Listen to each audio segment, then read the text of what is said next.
Howdy everybody, it's me again, Austin, and I have here with me a wooden dowel that is quite likely either knocking on the door of a century old or has already surpassed that. So I wanted to talk about the story of Real Closure, why this means a lot to me, and what the moment felt like. Okay, so what's with this wooden dowel? Why is it so significant to me? Where did it even come from? How did this all begin? It's a pretty simple story, honestly.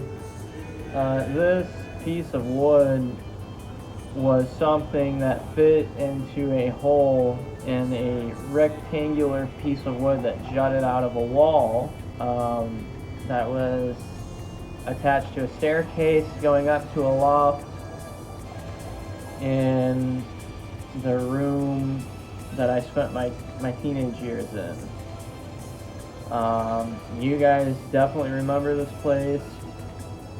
I call it, when I'm discussing it on YouTube, I call it the green room. So through it, I have a notepad file with basically everything this is in the video. Be at jeopardy because I have a certain political stand. For about 3 solid hours. Because that's pretty much the only place in the house I was in. But in my private life, I call it the Homestead House. Why was it called the Homestead House? So, after my grandfather passed away in 2007,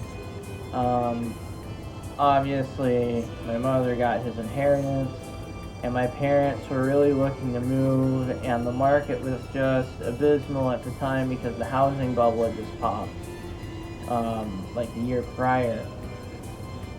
So they really used a lot of that money to finance like a new house, and they got it in the spring of 2008, I think.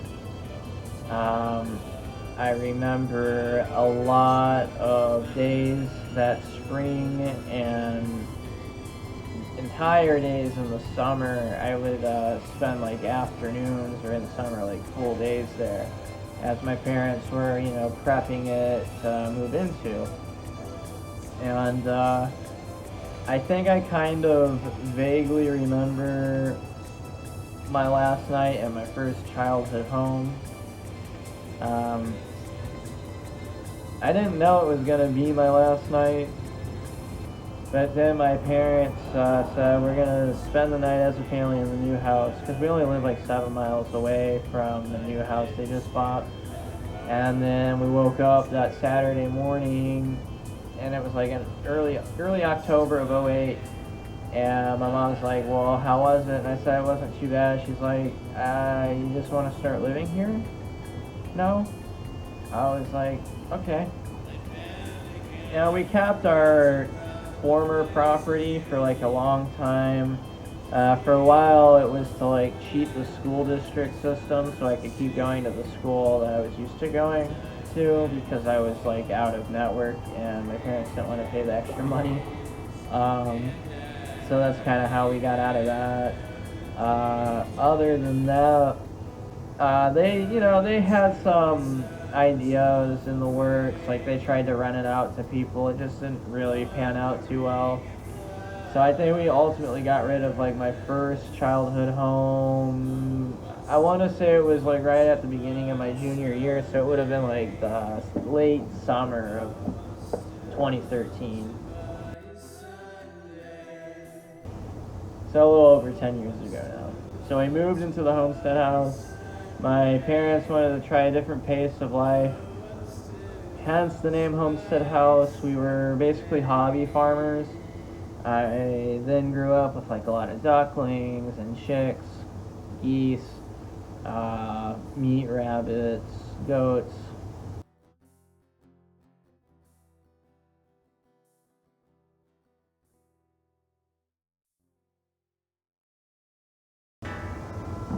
Anyways, it was a lot of fun living there. There's a lot of wilderness to explore.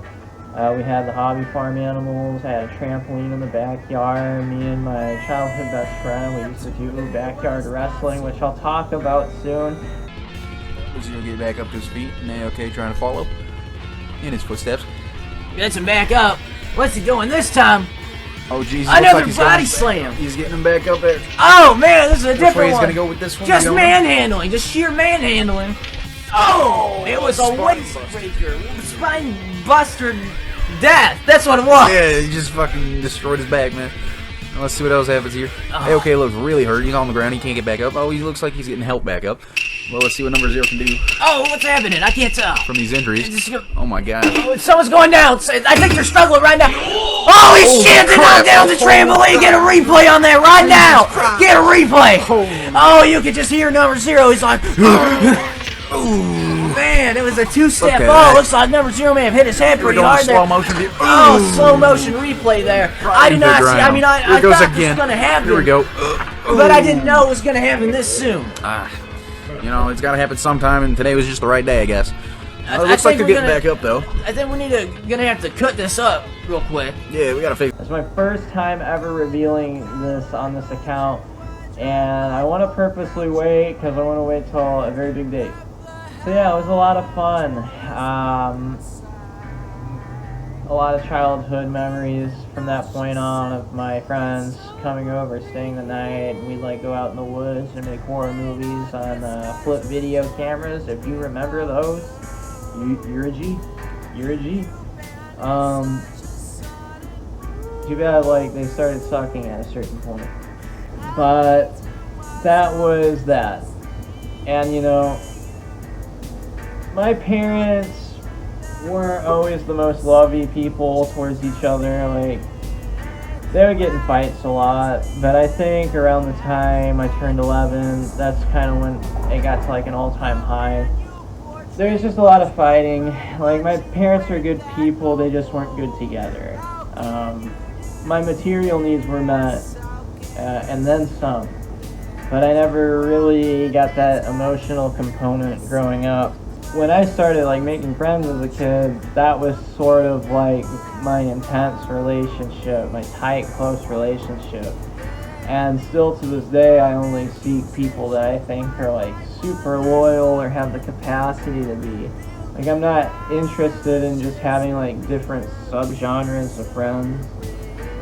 Like, obviously there's like tiers to it like everybody else, but generally, even in that field, I'm looking for people I can and generally think to be like honest, genuine, sincere people.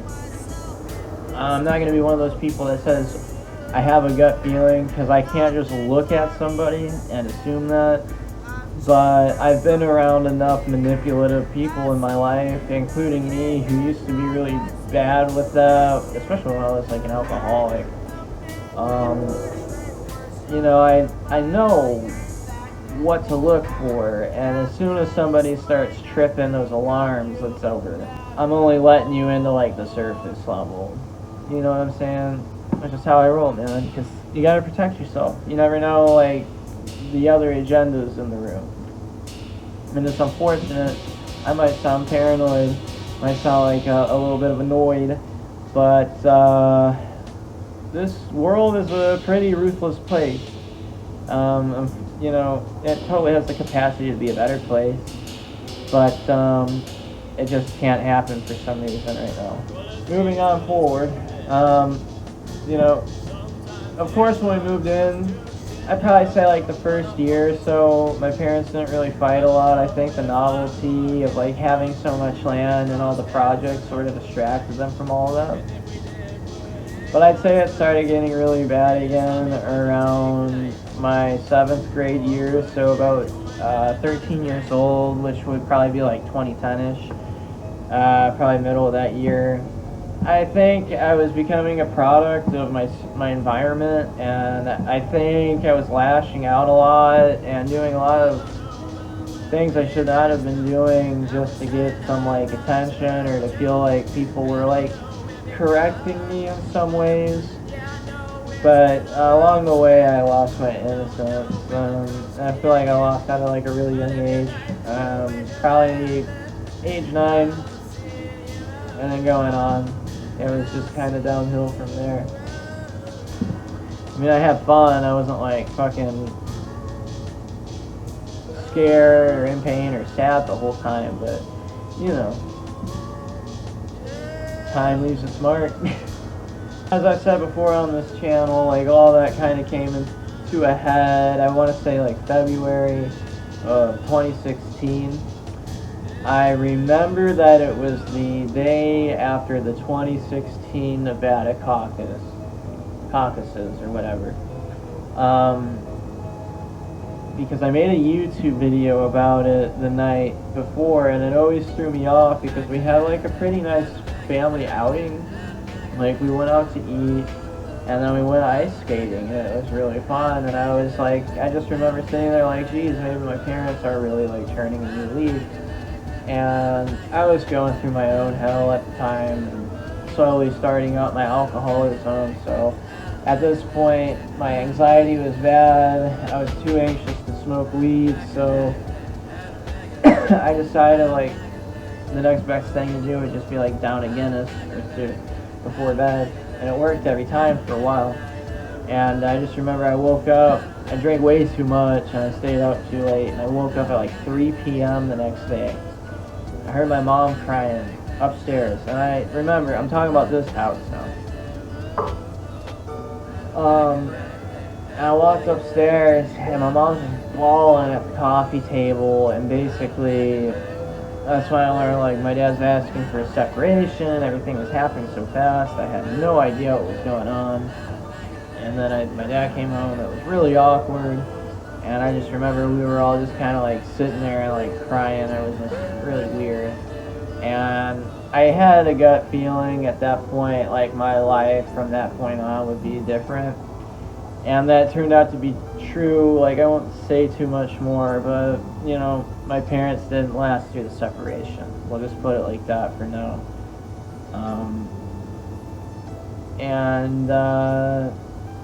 Yeah. But that's when my memories of that house kind of start turning sour.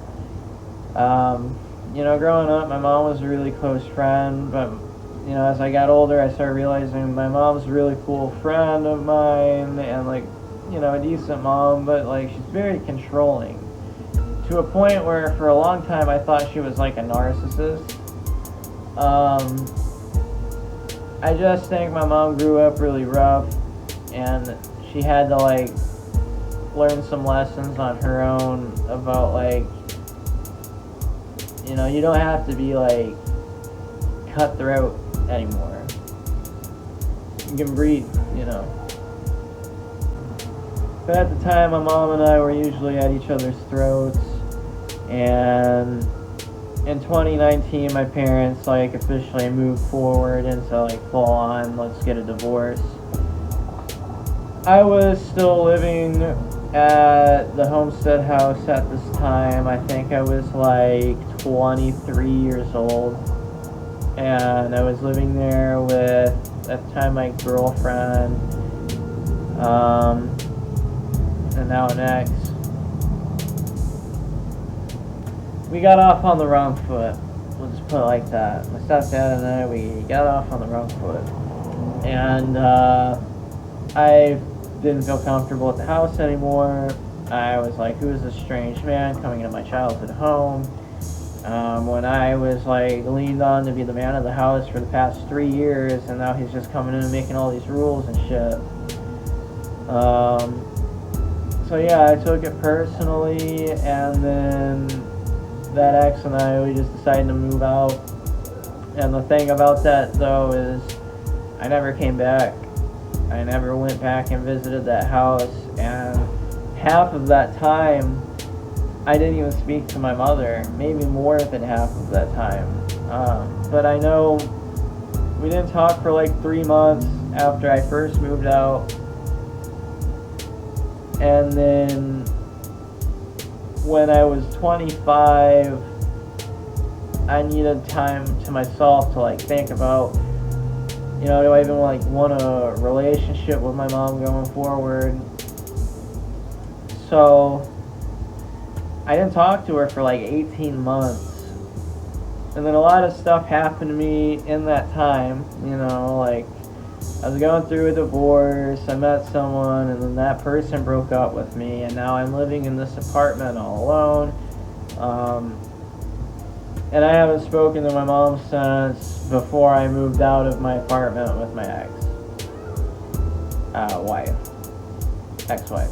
I think it took that like second breakup to really put maybe what my mom was going through with me. You see, when I got broken up with the second time, the one that led me to this place, it really opened my eyes to, like, at the very least, like, closure is very important. And I never really felt like I got that with that second breakup. I was just, like, left. It's really weird the way it all happened, because the words were never, like, said. But that first night, like, it was pretty much like, you know, like, you messed up again and this is it. So, like, don't even try anything, don't plead, don't do nothing. Even though I still would the next morning, but hey. I think it took that breakup. Just, you know, long story short, losing someone that you really, really love in your life, and that there is a point that you swore that you couldn't live without, and they just mean so much to you, and then the next thing you know, they just don't want anything to do with you, and they won't speak to you, and, you know, they gotta go about as if like you never existed. And I remember that being like the core issues when I was still like upset about that breakup. But then I realized, like, wow, I really did the same thing to my mom, and now that I'm in the same exact situation, I'm over here wishing that person would at least talk to me. And I was like, you know, maybe my mom has changed a little bit. I haven't really, like, had a working relationship with her for, like, 3 years at that point. So I gave it a shot, and we kind of started to get to know each other again, and, you know, I liked what I came back to, so I was happy that I did that. Well, that brings me to basically the end of this video, is that when I met my mom again, she had let me know that her and my stepfather had sold the Homestead house to Flippers, and that they didn't get rid of everything that I had left behind, and that there was still some stuff that if I wanted to go into my old bedroom, I was able to. I actually, when I was making TikToks at this time. I actually have the TikTok of that moment. I don't think I'm going to be able to play it with the audio, though, because it's probably a copyrighted song. I can maybe try to pitch shift it down. Yeah. So, here's that. It's a really crazy time. Never thought I'd be in here again, but I'm moving furniture out of my mom's house because she sold my childhood home, the Homestead house, as I affectionately call it, and this is probably the first and last time in 3 years I'll see my childhood bedroom, so it's not much to it anymore. It's just kind of a packing haul, but it's really surreal being here today. I haven't been here since before the pandemic.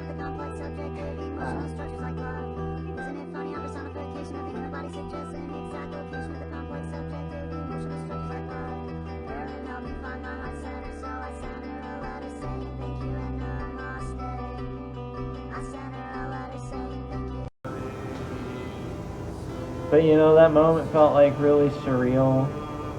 It was really surreal, like, coming back to it for the first time after so many years, to grab some furniture from my mom, stuff that she wasn't going to take with her, but also knowing that that place that I spent really formative years of my life, that first time in so long, will also be my last time ever walking through these doors. So I really took my time. I walked through the entire house, one last time. I stood some extra time in the green room. As you saw in the TikTok, the video shows that the walls are still green. At least they were as of June 2023. The other thing to bring that full circle was the only person available to help me move that stuff was my dad. My stepfather wasn't at the house, and my mother was at the house.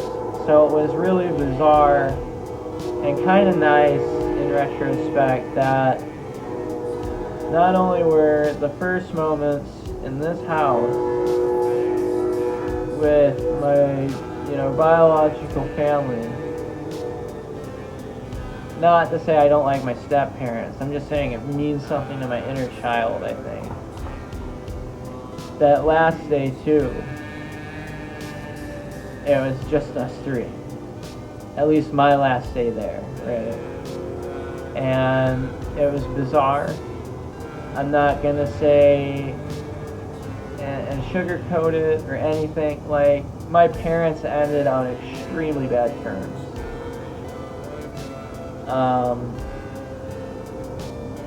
And again, that's a story for another day. But we were all talking like nothing had happened. It was just so weird and bizarre and nice and really just like one of those once in a lifetime moments. And gosh, I'm sorry, y'all. I'm just getting a little teary thinking about it. I think it's a moment that I wish all children of divorced parents could see. Your biological parents, like, at least the last time you see them together, at the very least acting like old friends. You know? And I think out of everything to me, on that day, that meant the most to me. Over getting a new couch, new shelves, new recliners, that just felt like really heavy, dense, and needed closure. And it was weird because, I always used to say like the air and the energy in that old house felt really dense, but for once in my life, I walked through that place and the air felt thin and light and safe. And it was really just a moment of the other kind. And that's all I gotta say.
I just want to make a video letting all y'all know I am still alive and well.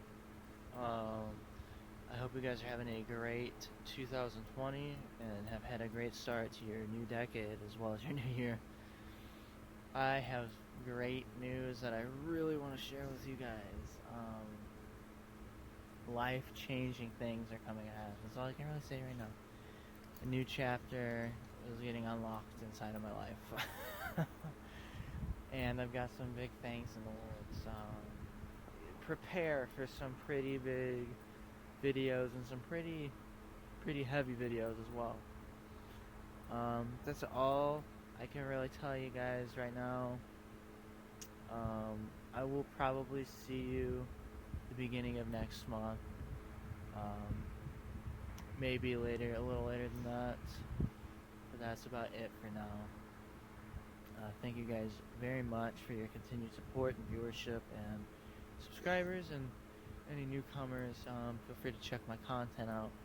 Anyways, love you all and have a great